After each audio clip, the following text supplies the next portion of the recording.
Hello, everyone. Welcome, and thank you so much for joining. I believe we are now live. Yes, I see that we have some great attendees joining us. Thank you so much. Welcome, everyone. Thank you very much for taking the time to be with us this afternoon. So we're just going to wait for a few minutes, but first I would like to check, can you all hear me very well? Can you see us quite clearly? So just let us know in the comments if you can hear and see us. Yeah, we're just going to have about a minute or so, and then we will begin. All right.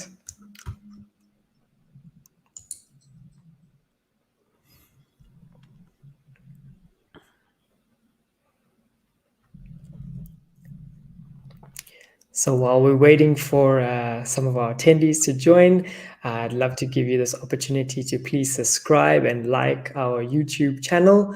You'll love the content on there. So much of information and methodologies on all of our testing automation solutions. So please make sure that you check that out. The Executive Automats YouTube channel. All right.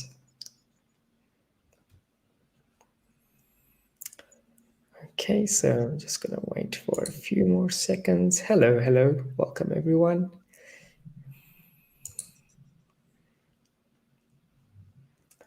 Okay, so we're gonna begin and kick off today's webinar. Once again, thank you for joining us. So my name is Pranav Naidu, and I'm from the Executive Automats team. And together with me is my colleague Bartosz Biek, who is the product line manager. And we, alongside, of course, help our customers across the world secure their business processes through easy-to-use, codeless testing automation solutions to effectively manage their custom security role creations. And the best part is that we help them save on their license costs in Dynamics as well. Pretty exciting stuff. That being said, we're going to kick off today's webinar, which is Dynamics 365 F&O, where to start security configuration in your implementation cycle. Yeah. All right, so I'm going to go through our agenda very quickly.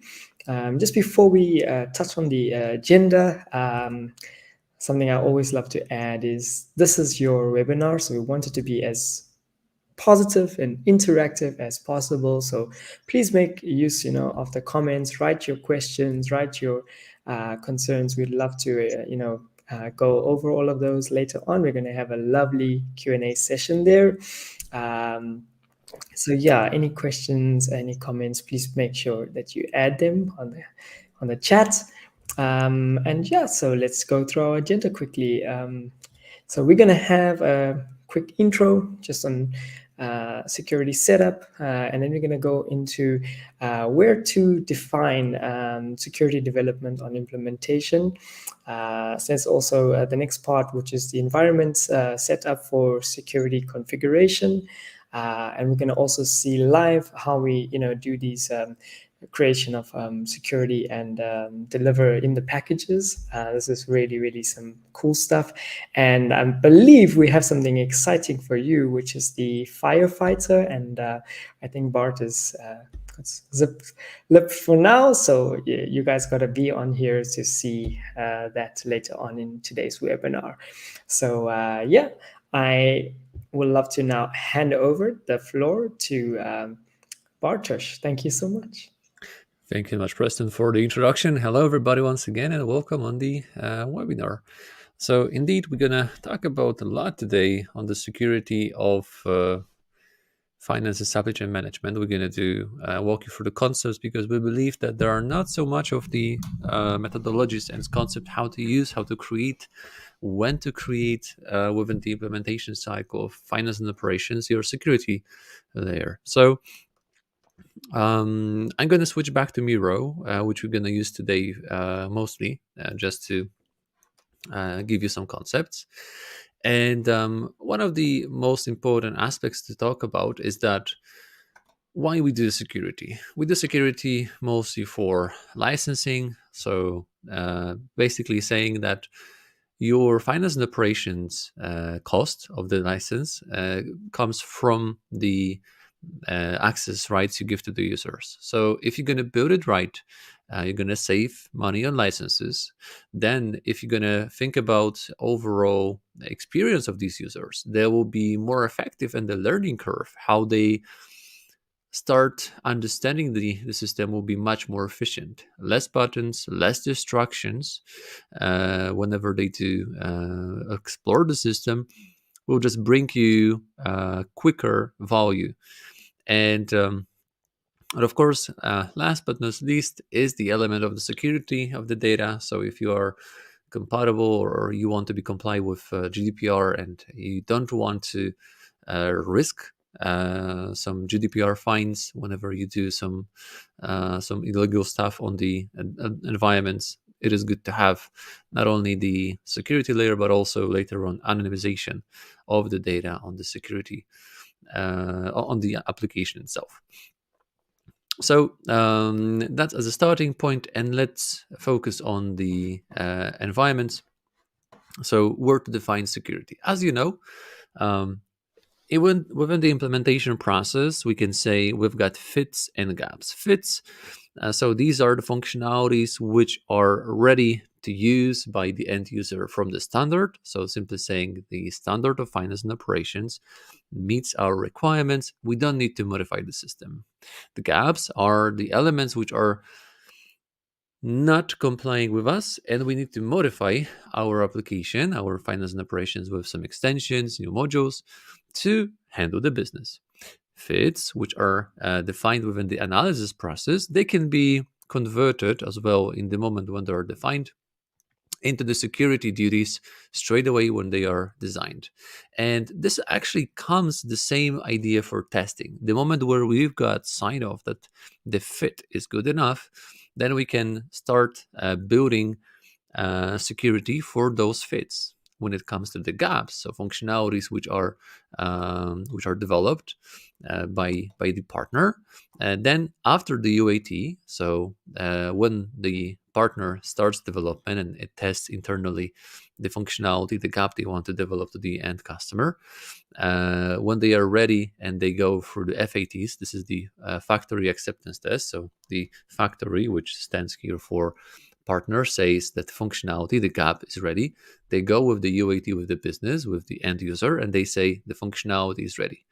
So then, right in the same moment when the functionality is released to the release environment, you're also able to build not only test cases for testing, but also you can extract from those processes security layer. So after the UATs, you can build security layer, which later on can be used for the environments backwards on the FATs and tests, but also when you've got your sign off of the process and you've got your security layer on that, you are able to utilize on the next verification on the UATs, you'll be able to see the system in that exact shape how it was developed. Um, Sometimes, if that's possible, we can make some configuration of the security before the UATs.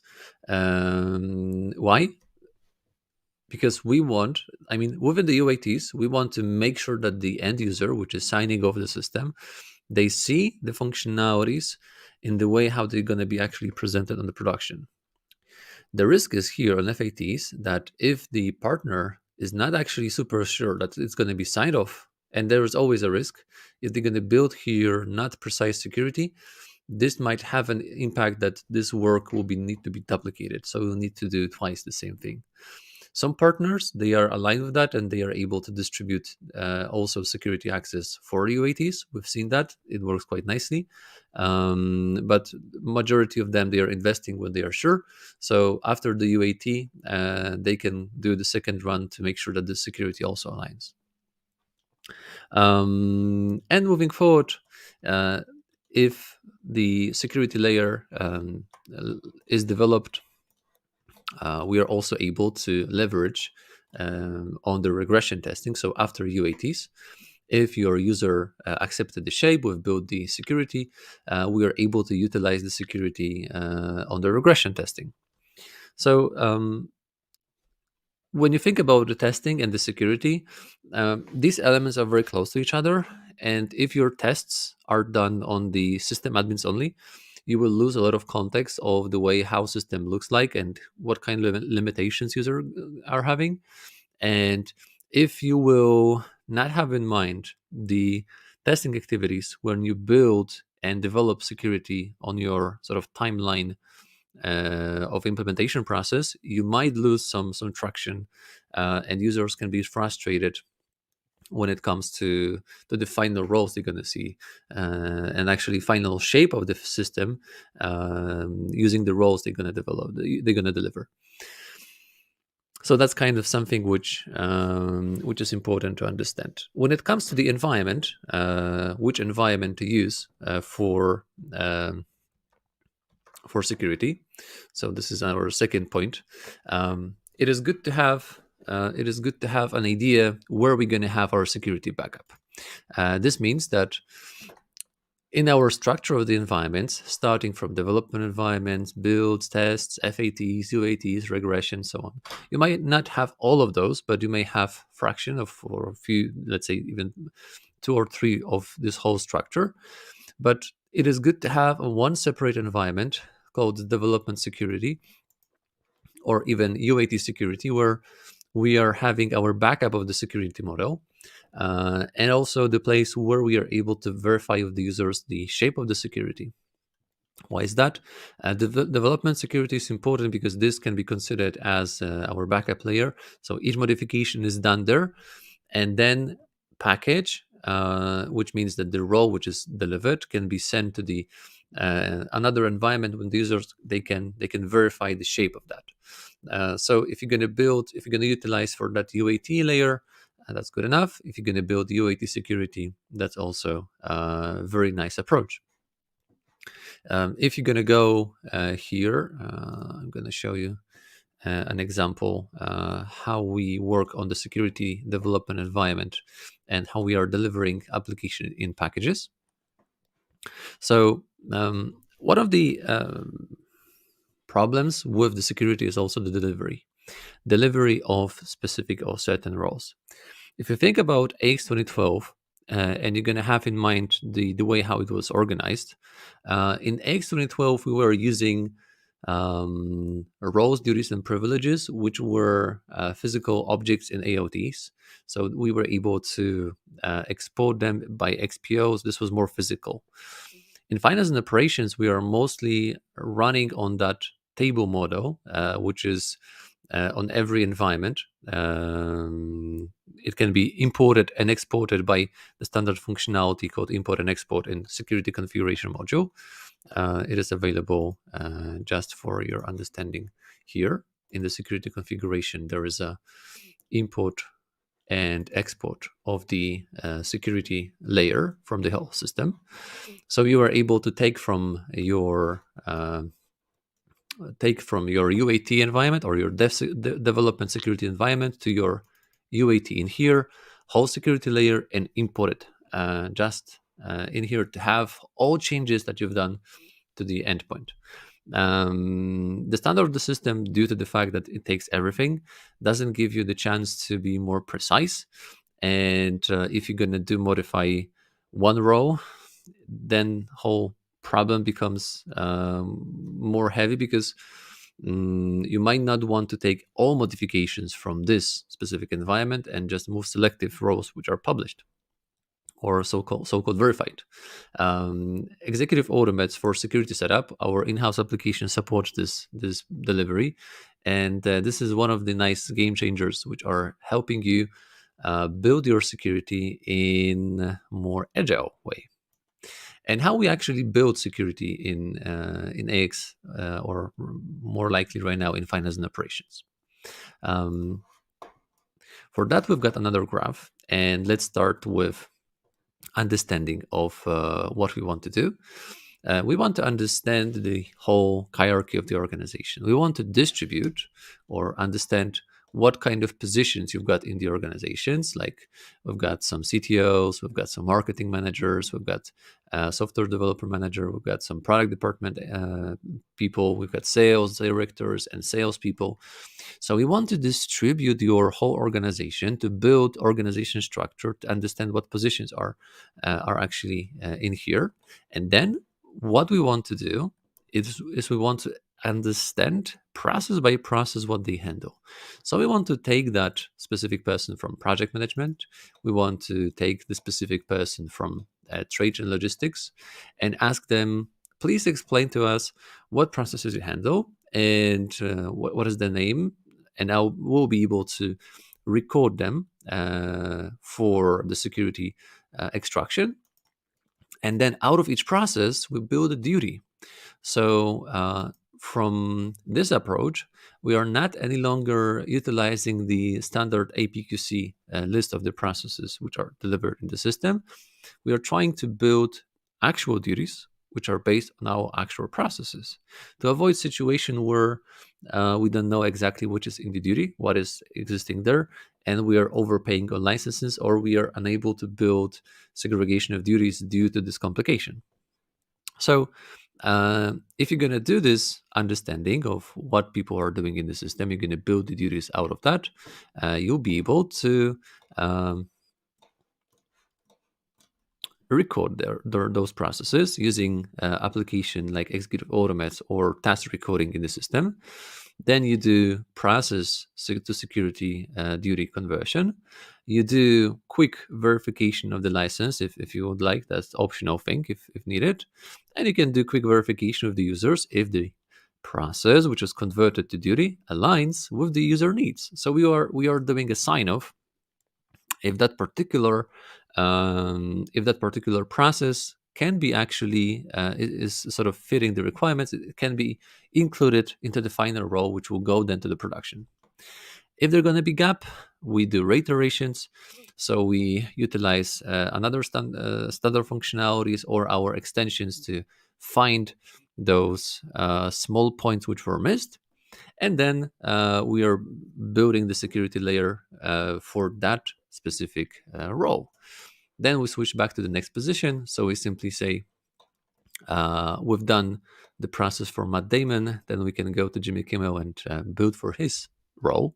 For project manager, another portion of role, another role for him. The idea is that we want to build as less roles as possible. So ideally, one role for a user. Sometimes there is a standard role for sort of our custom role for a user, and we do one localization roles. So if the user is having access to Italian entity, and Italy we've got some specific reporting, and we need to do give access to certain places, we can give those local roles. So sort of the general role, or we can say standard role for the specific position, and then local ones if needed for some local specifications. And this, when you're going to build and go through that whole cycle and deliver row by row, you are able to save a lot on the development of the security and also the licenses. Very often, when you don't have, customers don't have the idea how to approach the optimization process, and they overpay for licenses of finance and operations. They don't have even a clue how to approach the problem. So we've seen that there's an approach which works very nicely. When you go to the organization and say that there are sort of the most occupied position, we've got the most employees on a position of sales, purchases, finance, and warehouse. We make a priority list. So we are trying to do from the top, from the most occurrences. We are extracting processes, building the row, and we are checking. Okay, now when we've got the optimal row, which is signed off by the user, it is not anymore basic finance. It will be right now team member or activity level. And then we have the biggest number of occurrences safe, secured. And then we go lower level to the less occupied position in the organization. So we are trying to focus first on the places where we've got the most possibility for optimization from the cost perspective. So this could be a nice approach. Of course, sometimes we do focus on the efficiency, so we're not focusing on the cost so much, but we want to simplify the unused functionalities just to make sure that the users, they will have the best possible learning curve when they are learning about the finance and operation tool. Of course, the whole process of the role creation, when it is done on development of security, where you build the role and you've went through the first cycle and you've built the first role, it can be sent straight to UAT Security. And UAT Security is the place where users can see the early bird of the functionalities that they just signed off from the UAT, from the first level of UATs. And here they can also see how it's going to go against the set of the roles. Then, of course, when user said, that's correct, the role is good, we can move on, we can sign it off to the release. It can also go to the production, and in the production application, we can utilize these roles for our ongoing business. What is also important, the production system, when you are deploying the new code, the new model, you have to always remember that you need to deploy that customized security layer. Since very often these tables are cleared, we have to come back with those configurations to make sure that after deployment you haven't lost the those configurations which are having direct impact on the licensing level. So keep that in mind. The application which we talked about before regarding the firefighters, and this is the last point before we're going to go to the executive autonomous for security, to just give you an idea how to build packages. Gonna switch back to the finance and operations and start the session here. So when you've got your security model perfectly ironed out, and you are happy with the way how you're licensed and you are happy with data security, there is always a problem with unsecured access to your finance and operations production environment. And we are talking specifically on the situation where you are on your production system and you've got your partner or you've got some contractors which are working on your finance and operations, and they are just acting as those firefighters. They are helping you with those unique problems happening on the environment. So let's say today on our production environment, some head of the accountant just created a journal, and they want to make a significant correction to the general ledger, but they can't post for some reason the journal, and they are right now in a dead end. They can't either delete the journal. It is waiting for posting, and tomorrow they need to do some report to government, or they need to do some report to the stock market, and they need to have help from the firefighter person, a consultant or some architect who will come into the environment. They will correct the specific journal, and right after that they're going to jump out. The problem is that very often these consultants, these partners, they are doing their job, but we don't know if somebody within those sessions they did read a trial balance, or they extracted some information about the customers or bank accounts or some HR. They are jumping into the production environment with system admin rights, so they can do everything.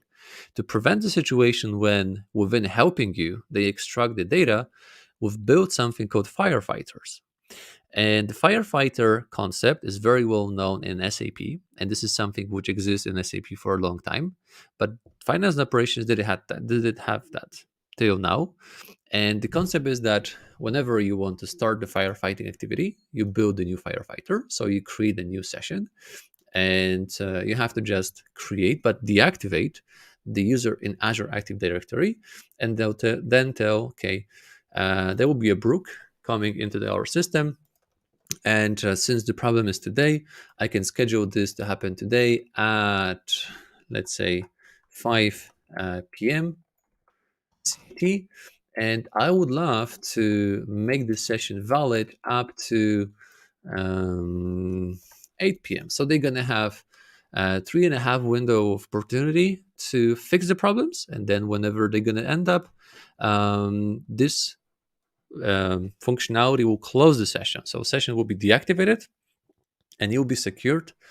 Brooke will have no longer access to the system, but we believe he or she secured the functionality. They've done the necessary fix and they went out. Not only are you gonna get the idea of gonna save this firefighter for now. Not only are you gonna get the idea when they logged in and how much they time spent in the system verifying the online time, validating if they were actually doing something, but also you're gonna get the report which describes for you what exactly they typed and touched. So you will see uh, where they went, which entity, what form they were browsing, what values they were typing, which menu item they touched throughout the whole session. So throughout the whole time spent on fixing the environment. So this brings you another level of consciousness, of assurance that your environment is secure on the higher level, not only from a security perspective from the roles, but also from the those more unique operations when they happen under production. Um, so this is kind of a firefighter concept that we are just introducing to the executive automates for security setup, and this functionality will be quite soon available. But if you would like to see this, how it goes, how it kind of a POC, just let us know. We can install the firefighting along with the security setup functionality, so you will be able to see this on your own environment. Now let me jump into the another environment where we've got also the security setup loaded for you. To give you a concept how the configuration works like and how we build the specific roles that we talked about before. So the executive automate for security setup is independent module in finance and operations. It is deployed by deployable package, and it adds you here a module. When you are inside in the major cockpit on the left hand side, you see those positions. As you remember, when we were talking about position distribution, here we build those positions and those roles actually. So we've got purchase clerk, and I see that the purchase clerk handles 4 processes, and each of these processes, they've got some entry points handled. So I can see that for product create and release, I've got 4 entry points to handle. And if I'm going to have those 4 entry points, I will be able to cover the process. How we build those roles. So if I'm going to be here and going to create a child entry, so we're going to create a new role for our organization. Let it be project manager. I'm going to have here new entry. And now I can load from either executive automats or task recording the processes. So I can simply say I can load now. I can load to the project manager accounts payable invoice process. And I can say now that the project manager is handling one process, and then I can go once again here and load another one. So let's take the vendor creation, include table permissions and controls permission. And the same way I can follow through the whole list of the processes that our project manager is responsible for. So if we're going to combine test automation and the security creation, we'll be able to make the best possible benefit. We'll be able to test environment on the daily smoke test, but also we'll be able to extract security out of out of the test cases that we want to use for day-to-day testing. And if I'm going to have all my processes ready here, I'll be able to tell the system, okay, now this one actually is already existing, so I can't load the duplicate. So I'm going to select another one. Let's take the accounts payable SOs. So I can now convert my specific business process identified by the user and create out of that duty. So this is going to be webinar duty 1, and we can apply the same naming concept for those 3 duties. So it will be easier for us later on to see how they're going to look like in the security configuration. Now, moving forward to the 3rd duty, we've got 3 duties out of these processes created. And finally, I can create the role, and let's call this webinar role 1, and the webinar role 1 will be created in the security configuration. So that's super simple. The only thing which is actually complicated or time consuming is identifying the process and finding time with the business. So they're going to have some few moments with us to actually understand what they do in the system. If we're going to do that, if you're going to do that for security and for regression, they will be super happy because they will be able to benefit from the optimized roles, from the optimized user interface, from the licensing model. A lot of benefits are waiting for them. Now you can see here in the security configuration module that we've got those 3 duties. We've got the role, and we've got display items with references to even controls permissions. So our identification of the security context is very low level. It doesn't go only to forms, to entry points, display items, output items. It goes to the controls permissions, to the table permissions, and that gives you a whole new level and whole new experience how quickly you can deploy full security layer for your whole organization. This and much, much more you can browse for the firefighters and other application features that we've got. But to not take too much of time with you today, we would like you to set up a demo session with us so we can see the application, deploy it on your UATs or your test application to see how you can benefit from this tool. And here I'm going to stop for a second. This is R&D, which we want to provide you as well, or R&D option that we are providing. Lately, we are doing a lot of the process mining in the application itself, in finance and operations. And if there will be anybody interested in verifying how much you can save on your finance and operation application, you can come back to us and we can connect our agent, our process recognition mechanism to your finance and operation application, and we can listen to it for about 2-3 months. This sort of portion of time, this length, gives us a pretty broad scope of what your users are doing. Then we can extract user by user processes they did throughout those 3 months, and we are able to estimate what these processes are meaning in the licensing level. So this can give you a very nice scale because you can understand potentially what are the optimizations you can do. Also, of course, within those 3 months, we might not touch every business process that they do because there are some periodical they have to do every year or every quarter.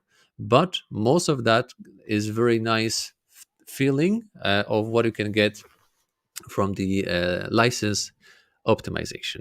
So if there will be anybody interested in the kind of R&D with us, where you'll be able to understand what is the license cost optimization possibilities on your environment. Just let us know so we can schedule a demo and understand what is the actual potential. And as mentioned, Preston today will provide a link to on the chat to the demo session you can schedule with us to see the tool on your environment, just to have a hands-on. And the tool itself is driven by community-driven roadmap. So every input from your side, every comment you're going to place today on this section of chat has a significant impact how we evolve, what we build, so we are able to provide high quality software to problem solvings to get rid of those issues and high license costs from your finance and operation application. And with that being said, I think that's the perfect point to switch back to the Q&A and answer questions today to make sure that we are all perfectly understood and covered your questions. Fantastic. So I see that somebody needed a little bit louder talk. Apologies for that. I haven't seen that. see that. Okay, let's look at some of the questions we have here. Okay, I have one nice question here. So, is there a possibility to migrate security roles from AX 2012 to D365FO? So, if we're compliant, they will also be in a new application, or they will also be in new application. Yeah. Okay, so regarding can you come back to the question? I need to read it I to think make sure. your window So is cascading. the possibility to migrate security roles. So the problem is that AX2012 and finance and operations, they've got totally different structure of how the application is built and the way how I mean, it is not totally different, but it is different in the way that it is impossible to move security layer from one to another and benefit from the optimized role. So unfortunately, this will be a restart of the project. So you will have to build up your security once again when you are deploying finance and operations. There are no nice shortcuts to do that. But if you have your security roles created perfectly in 2012 based on your processes, and you've got some documentation out of that, how you did this, it might be possible to use or create one-to-one layer. I see some question from Ashley. Yes, I see a great one here from Ashley.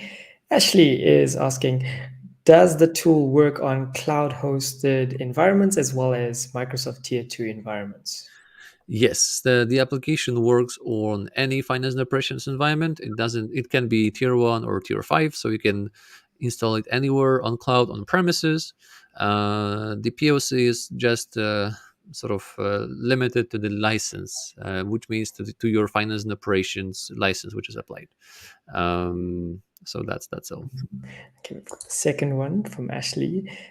Is the security tool and the firefighting your testing tool, or is it separate from your automating testing tool? Yeah, these are two separate products. We've got executive automates family and executive suite right now, we can say. So we've got executive automates for testing, where you do test automation and you do build documentation out of tests. We've got security setup application, and this security setup application has that firefighter functionality now. So these are the testing and the security are two different applications. Okay. One more here from Ashley. If Microsoft changed the security works in the back end, not sure how often they do this, but will this tool still work, and will an updated be required? Will an update be required? Sure. So that's a good question. For now, we know that Microsoft follows, and I mean, the X++ will stay as a code which is behind the scenes for Dynamics. So it will stay the same for longer period. We know also that the structure haven't changed so much. So there are entry points. There are some overall the security is based on the entry point, so this won't change as well. Definitely, we had a significant change between old operational model to basic model of licenses, and this has impact, and we are handling these changes. And the executive autonomous for security application is continuously developed. So new functionalities are coming, and also we are making compatible packages. So even if Microsoft will change something, we want to make sure that this is compatible with the current version of finance and operations. For each update, you can request for the new package compiled for the latest FNO version. So this means that we are actually building the application each 2 months whenever Microsoft releases new FNO1 version. Yeah. Okay, thank you. We've got another question here that is there any report that you recommend using to calculate licenses in Dynamics 365 FNO? There are two standard user headcount, and there is another which calculates the attachments. But it might be quite hard now to count your licenses from the system in current way. I would say we have to wait for Microsoft updates where when we hope they're going to build up new reports for licensing, because right now, as far as we see, customers are relying on partners how they build what kind of licenses they require, because the standard doesn't give you a clean or understandable way how much you have to pay for your whole system. Okay. And we've got a very nice question here from Hannah. Is there a maximum number of processes you can load to each role, and can you use duties across roles? Yes, there is. You can use duties across the roles. Indeed, there is very often a situation where you're going to identify the process, and the process is shared. So you build one duty for the process, and you use this across multiple roles. Also, there are no maximum number of processes that you can load to each role. Some roles they're going to have 5, some roles they're going to have 15 processes, some roles they're going to have 100. If you're going to talk about some manager role, it might be quite intense, but there are no limits on that. But of course, more duties you have, it is good to build kind of a naming convention which will help you understand from which area the specific duty is, where it belongs. Okay. So Ashley is asking here, do we have a webinar like this for the automatic scripting tool, D365? Absolutely, we do. So Yeah, we had last week actually for a methodology of testing, but there are multiple others.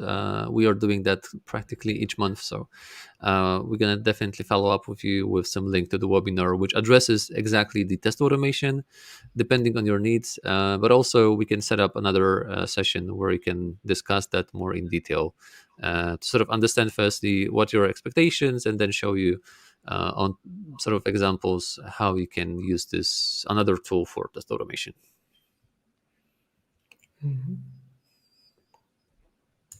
let's see here. All right. So we have one more question here. Okay, here's another nice question. Does the license have a limit for the number of users we can customize roles for?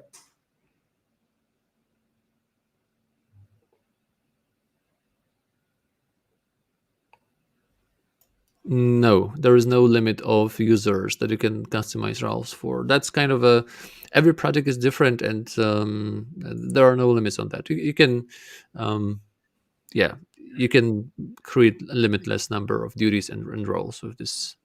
Actually, systems supports that as well pretty well, and we are collaborating with some huge fashion brands in the on the globe, where they build hundreds of roles for each entity, and then they are just distributing another rollouts on other packages, and I think they got over 500 roles now.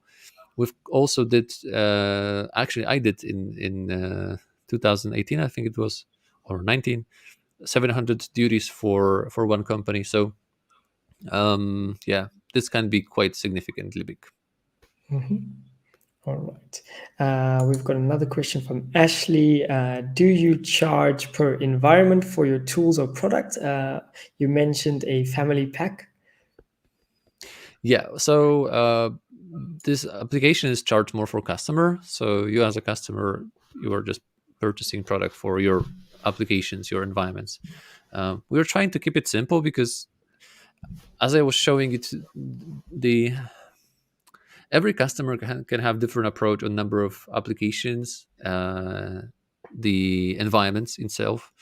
So we just want to be quite fair because some customers, they are having 10, 12 environments, three instances of tests and three instances of UATs and so on, SITs, FATs. So that's kind of a long story, and it could be harder to make it right. That's why we decided to build licensing model for customer. So customer purchase that, and we are just helping deploy the functionality where you actually need that. So there are no such a limits, and then there are some just best practices we can recommend. Great. And there is, of course, some packing, as you mentioned, some family pack indeed. Uh, we've got some packages, sort of bundles, where you have your test automation, security, and the process mining tool in one run. In that example, as we've seen today, the firefighting activity, security, and test automation can be a one pack, indeed. Great. Then we have a nice question from Rafael. Rafael says here, do you have such a tool for AX 2012? Yeah, actually, we've got the tool for AX2012. It is, I mean, we are on the market since 10 years, for 10 years now, since 2012. And we've got the tool, which is starting on 2009 AX Accepta, then 2012, and right now Finance and Operations. So those three applications are supported. Of course, for 2009, we are not actively, we are just supporting our customers, but we are not actively providing some webinars. But if there's somebody from AX 2009, we are more than happy to discuss with you, because this is kind of a more and more unique. Of course, there are some still 4.0 applications, but still that's something which is more rare now. Rafael, if you are on 2012, I will be more than happy to help you out with the application. Indeed, it exists and it delivers most of the functionalities. It is not the same, different structure, different packages, but this can be quite useful both in test automation, also performance testing, and security layer as well. Okay, thank you. Let's see. You're most welcome, Ashley. All right, so let's see if there are any more questions. We have one here. How quick can we start using the security setup tool? The application itself, the application itself can be delivered the same day, and it actually depends on you how quickly you can deploy that to the environment. If you're gonna deploy the same day, we can actually set up for you a training session day after. So within 2 days, you can learn about the basics, read documentation, and start building your security roles. So that's kind of a very quick onboarding for the application. Great, perfect. Thank you, Rafael. You're welcome. So yeah, let's see any more questions, comments.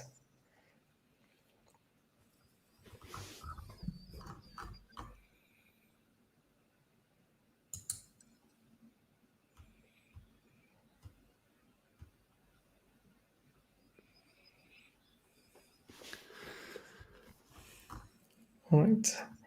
I don't see any more questions. Okay, I think we also had the link to your meeting, so Yeah, we'll be able to absolutely. catch up later on. we're very passionate about our security setup. So please, we're waiting. Just click that link, and yeah, we'll have a nice call and answer all your questions there. So perfect.